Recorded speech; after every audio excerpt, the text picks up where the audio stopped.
Welcome to Wellness Curated. This is your host, Anshu Bahanda. And as you know, the aim of this podcast is to help you lead a healthier, happier, more hopeful life by bringing you all kinds of tools, tips, and techniques. So today, I have Dr. Sepp Fegerl to talk to us about fasting. He's a GP of holistic health in Salzburg, Austria. He's trained in Vivamayr medicine or modern Mayor medicine. He's associated with Vivamayr in Austria, and he's introduced many international clients to the concept of modern Mayor medicine. I mean, there'd be lots of names you would have heard of. Some of the names are people like Rebel Wilson, Liz Hurley, Deepika Padukone, Karan Johar. A lot of these people go to the likes of Vivamayr. Thank you, Sepp, for taking the time out to join us today. Thank you, Anshu, for your team, for the possibility to talk today a little bit about fasting and for the very kind invitation. Thank you. Now, I first want to ask you, for those who are new to the Mayor methodology, will you explain it, modern Mayor methodology, and what is it best known for? The modern Maya medicine is a further development out of a very basic, complementary form of medicine, diagnostic and therapy. The method was founded by an Austrian physician, Dr. F.X. Meyer, at the beginning of the last century. And he was trying to identify little changes in the opponent person that are promising inflammation, that are promising changes away from the ideal state of individual health. And accordingly, he focused then and identified the intestine to be the main source. And so the modern Maya technique was further on developed by his followers, and is including the rinsing, it is including the training, it is including resting and also substitution and the physical activity. Some need to improve his state of health or to reach back a good state of health and well-being. So the first thing you said, including rinsing? Is including rinsing of the intestinal surface. The intestinal surface is representing the biggest organ surface to an outside world. And when it comes to contact with the outside world, we also implicate automatically a possible conflict. And conflict is something that makes us look older than we are, for example, or age in advance, or that is limiting our possibilities, our functionality. So the rinsing of the intestinal surface using healing brines is one of the key aspects that are part of the modern Maya medicine that is now successfully used in many medical centers in the world and in the wellness world to treat and support people. Thank you. Now, as you know, I'm a big fan of the Mayor methodology, but I want to ask you, how is the sort of fasting you do different from other fasting techniques? I think the biggest difference is that we try to value that we are working not with a machine or just with an idea. We are working with human people. And each human being is coming from a certain past and history, is holding some genetically genetically determined possibilities in the metabolism, etc., and is also holding a certain amount of physiological and emotional capacities that can be used for the process of fasting and cleansing. In the Maya method, we try to prepare the people before they start the fasting. There's this week or 2 weeks of preparation where you try to avoid the consumption of challenging either foods, for example, or challenging life habits. In this week, you also try to improve your chewing habits so that you are becoming more efficient in your digestion. You start to improve your hydration state. Most of us are just hydrating too little across the day, and that is leading to a latent dehydration, and dehydration is something that will always makes it more difficult for my body to turn from a maybe spongy, swampy state of suboptimum health into a very river or lake or ocean-like state of balance and well-being.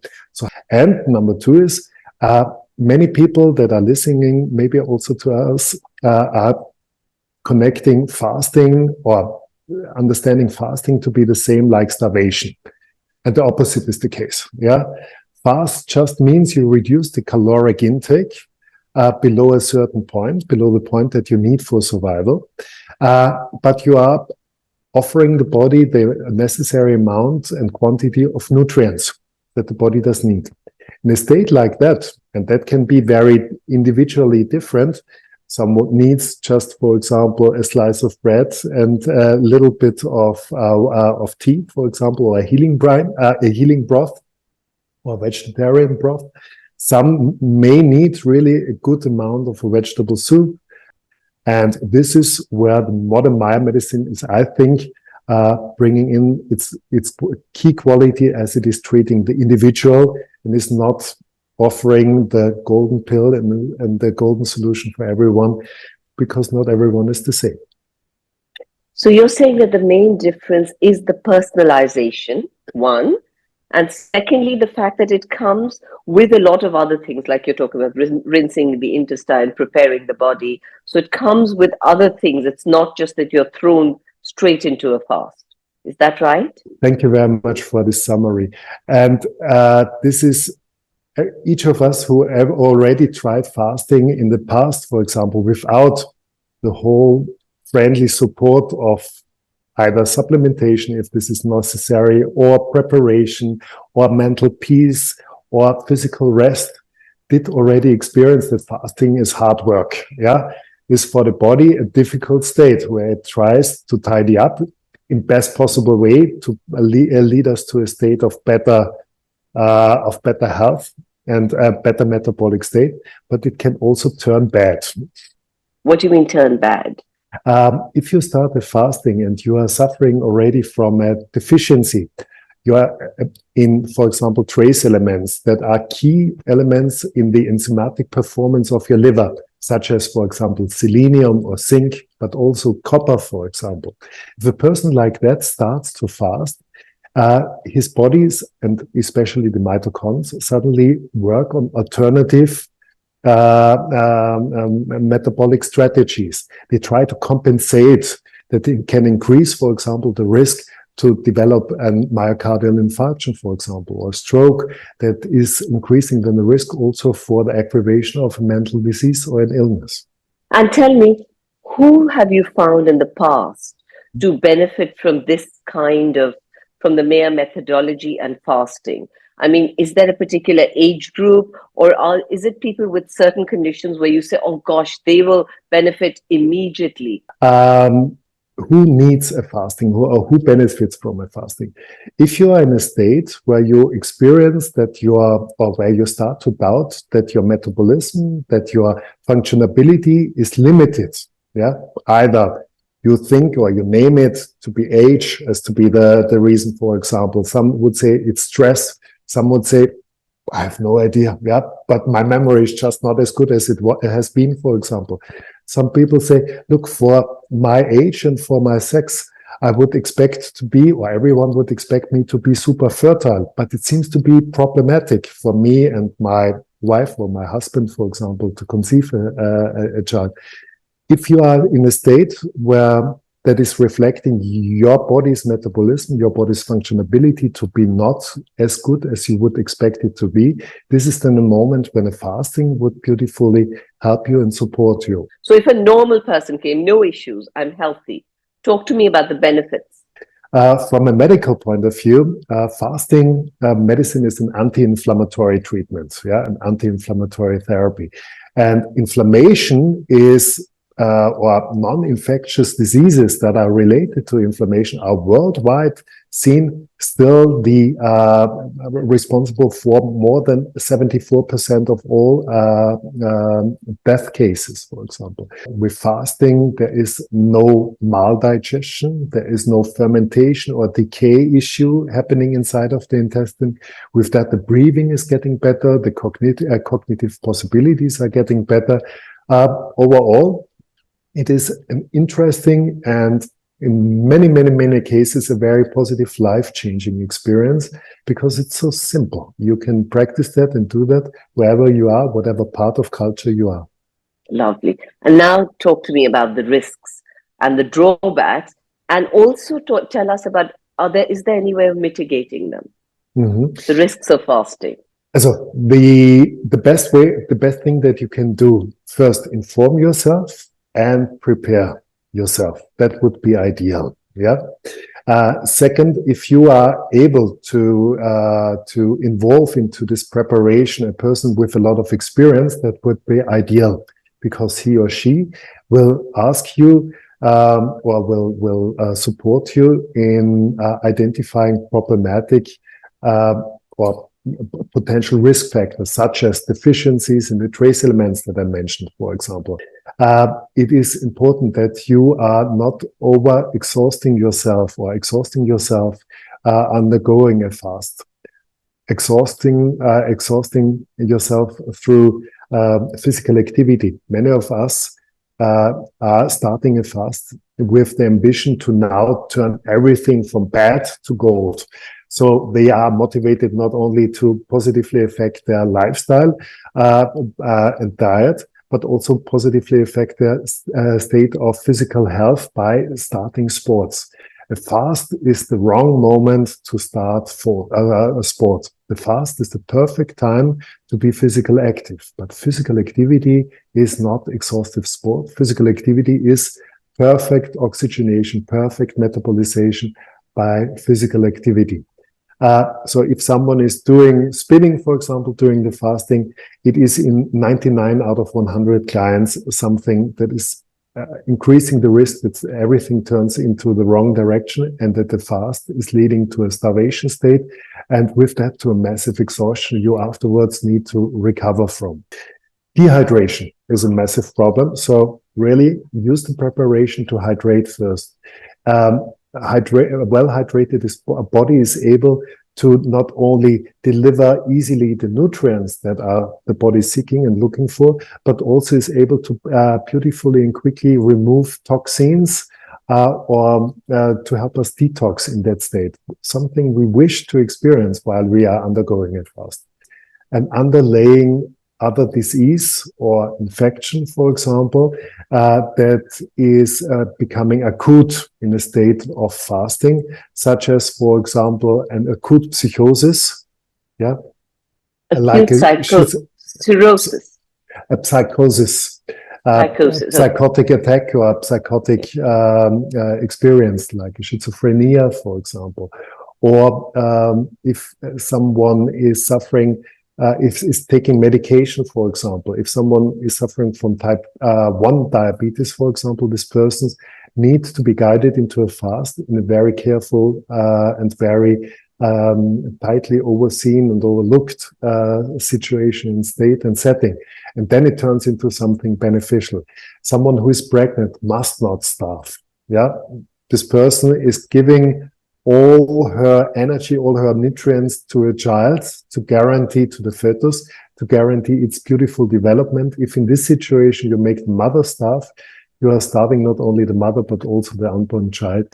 So Harvard Health Publishing did an article which said that intermittent fasting has many beneficial effects on diet psychology, but skipping meals and limiting calories is dangerous when there's certain conditions like diabetes, or someone's taking medicine for blood pressure or heart disease and so on. But on the other hand, there's been numerous studies which have said that fasting actually lowers the insulin dose and helps diabetics. So can you clarify what people should follow?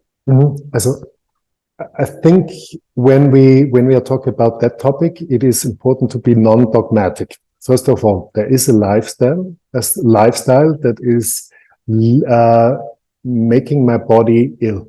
Yeah, is making my body develop over time. For example, a non-infectious health disease, such as, for example, a myocardial circulation issue, for example, or an insulin resistance that is then leading to a type 2 diabetes, for example, or a high level of cholesterol. But it's normally the result of a lifestyle, and only limited amount of it is related directly to the experience, to the appearance of a certain genetic or hereditary genetics state or combination. It's normally the lifestyle that is causing those illnesses. If you expect the lifestyle caused illness or disease to disappear with one fasting, you are expecting too much. That is not possible. That is not happening. But if a fasting is leading to a new understanding and new self-experience, it is very often the starting shoot for a new lifestyle and a new career that allows you to emancipate again from a disease that was caused by this lifestyle. So a simple example is, if someone is starting a fast and suffering from type 2 diabetes, it is worth to stop most of the medication. If you have questions, please contact your physician that is nearby, but normally you can stop all the medication like this. You are starting the fast. You are either continuing the fast, but you never should starve. Initially, your ketonic bodies in the blood will increase. Ketones and ketoacidosis are a very feared side effect and, complication of a diabetic metabolism.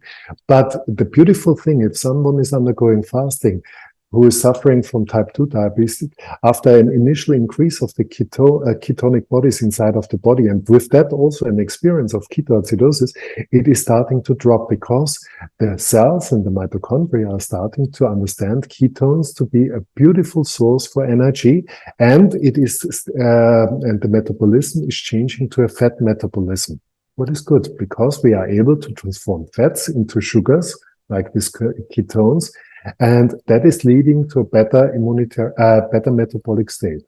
After the fasting, the client will experience, okay, look, I have survived. My blood sugar levels were not crazy, but are now better. If I'm going back to my old lifestyle, it will, of course, lead again to a change that is pointing in direction type 2 diabetes. But in most cases, you initially need just a very limited amount of medication anymore. With this limited amount of medication and a better lifestyle, you can beautifully and with time emancipate. Or in other cases, like with someone who is suffering from high blood pressure. Many people who are suffering from high blood pressure are at the same time experiencing a low level of magnesium and potassium.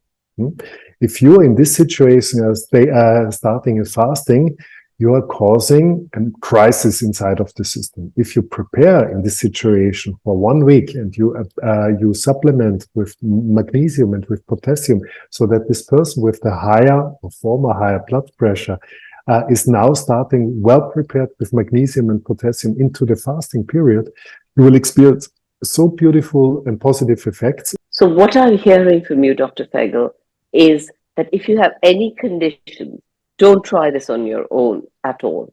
Mm-hmm. Is that right? Yes, I would agree in that. Again, inform yourself. Okay. And, we find people fasting all over the world. There's religious ways of fasting. Then people fast to gain clarity. Some people fast for health benefits. But a lot of people, as you probably know, fast to lose weight. Now tell me, one, how effective is it to try and lose weight through fasting? And is it sustainable? Or or do you just lose water weight and then it comes back? Mm-hmm. Fasting to reduce weight is a good treatment and a good first step. But as we all know, energy cannot disappear. Yeah, once energy is existing, you can turn it from a moving energy into a potential energy, or from the potential energy again into the moving energy. And as I was now mentioning movement already twice, it is fasting with physical activity. That's a golden combination, an experience that is finding its way into a beautiful lifestyle that is then sustainably allowing you to change your metabolism in a positive way. But when you're starting a fast, you are missing one substance, normally the most. Yeah, your body is suddenly missing one substance the most, one origin of energy the most, and that is sugar or carbohydrates. After the first 24 hours of fasting, and again, fasting is not starvation. After the first 24 hours of fasting, your metabolism is more and more transforming fat into sugar to satisfy the brain, the neural system, and the red blood cells. If the neural system is receiving suddenly more and more, and non-sugar and non-food related, non-meal related amounts of energy, it is the human being suddenly experiencing a certain amount of calmness and relax. And if you in this situation then introduce the physical activity in a low intensity that is mainly leading the muscles to metabolize fat instead of the muscles wrestling with the brain and wrestling with the neural system and the red blood cells for that little sugar that is available, your body is, and your body's metabolism is continuously improving, and your well-being as well. And for those people who are suffering from massive inflammation, no matter if it is a inflammation related to rheumatism, for example, or an inflammation that is related to a chronic state of depression, as depression is in most cases, most cases, more than 80%. Related to a state of inflammation inside of the body. If this inflammation is reduced undergoing the fast, and while you are fasting, you suddenly feel and experience yourself to be released from this burden. Okay. So we've talked a lot about preparing the body for fasting. Talk to us a little bit about what happens during the fast. So how do you make sure that you get proper nutrition during the fast and after the fast? And also, you were talking about supplementation. So do you always recommend people have vitamins or electrolyte replenishing drinks? As a little bit of supplementation is right now in our civilization, with all its civilization diseases, normally a must, normally definitely necessary. Many would expect me now to mention first the vitamin C or some vitamins, but I have to say it is normally the electrolytes that are missed the most. Electrolytes and hydration are the two elements that you should either test prior you start the fasting for in your blood, for example, to understand there and identify deficiencies, or with a certain amount of experience, you can also see it, you can sense it. So number one, substance for supplementation while someone is doing a fasting could and should be, from my point of view, a vegetable broth. If you just take a few, for example, root vegetables, like a little bit of potato, parsnip, carrot, celery, or something like that, you boil it up with water for 20 minutes, for example. You let it simmer then for another 10 minutes. Then you remove the vegetables and you are just consuming the broth that was produced like that. The unsalted broth is containing a lot of electrolytes. It is containing some of the water-soluble fibers, so it's a good prebiotic as well. Things that you should definitely also think of are maybe iron deficiencies. If someone is suffering from a massive iron deficiency prior to the fasting, it might be a good idea to either fill up the iron storages prior to the fast, or at least to support them using either an intravenous drip or maybe the one or the other iron vegetarian source of iron as a supplement. Is it necessary to always have some sugar inside of your bodies to please and to save the brain and the neural system? No, it is not. Yeah, not even for the type 2 diabetics. Again, be eager that you just reduce the medication a little bit according to the necessities, and you will be surprised of how well the metabolism is normally working and running by itself. Wonderful. Now, can you do this long term? Like, can you incorporate fasting into your long-term life? This is the short-time fasting that you can introduce into your daily routine, like skipping a meal, for example. Yeah, if you with that avoid that you overeat yourself, that you challenge your intestine too much, that you are consuming too many calories, that you are disturbing your recovery time, your sleeping time, for example, then it's good to some days a week, or maybe all the days of the week, to just skip, ideally, dinner. Some people say, look, why can I skip breakfast? You can also skip breakfast, but the clinical studies are showing us and proving that you are more beneficially affecting your blood fat levels or your blood sugar levels, or also your hormonal state, if you are skipping dinner than skipping, for example, the breakfast. Number two is a weekly fast for example, 1 day or maybe even 2 days is something that, at least in clinical trials with other mammals, are proving a massive improvement in metabolic health and also well-being and behavioral health. But an annual fasting, a social fasting, a religious fasting, like almost all the cultures worldwide are using for the population. If it is now the Ramadan, if it is for example, the Lent in Europe or in the Christian culture, or those initiation ritus and rituals prior to the change from, for example, girl to woman, or boy to man, where they are fasting for normally a full moon phase. This is something that is beneficial, and tradition is normally setting things like that and habits like that, not without reason and not without a positive and beneficial reason, into the annual calendar. It would be good to once a year practice a proper fast. Yeah, I can guarantee you that you will not regret it. So, for people who are doing this on their own for the first time, what advice do you have? Don't be afraid. I mentioned a lot of risks, etc., but don't be afraid. Try to tomorrow start your first fasting. Yeah. Today and across tomorrow, you are drinking a good amount of water. Try to reach your 3.5, maybe 4 liters of water. Enjoy a little bit less of the coffee, or if possible, skip the coffee completely, because you might experience a coffee withdrawal. And start right away tomorrow in the evening to decide against the dinner and for, let's say, a gentle walk outside. And then go to bed, see of how you feel and experience yourself to feel, and of how you feel the next day in the morning. If you the next day in the morning say, look, I'm still not hungry. Yeah, please continue with drinking water. Maybe prepare yourself a beautiful vegetable broth that you can then use and consume across the day, and see of how the next few hours, where the next few hours are leading you to. Maybe you will continue and enter a longer fast, or you just decide then to enter fast with a beautiful breakfast already in the morning. So you're saying, listen to your body. Listen to your body.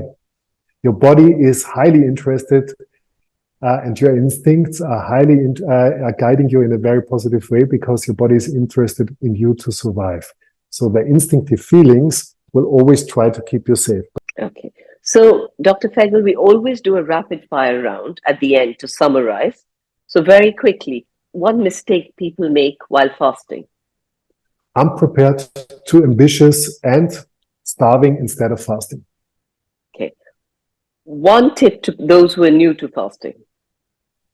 Take yourself time, grab information as much as possible, start with hydration, identify deficiencies as possible, and trust your body's response and feedback. Trust your instincts. That's lovely. Thank you so much for your time, Dr. Fegerl. That was such an informative chat.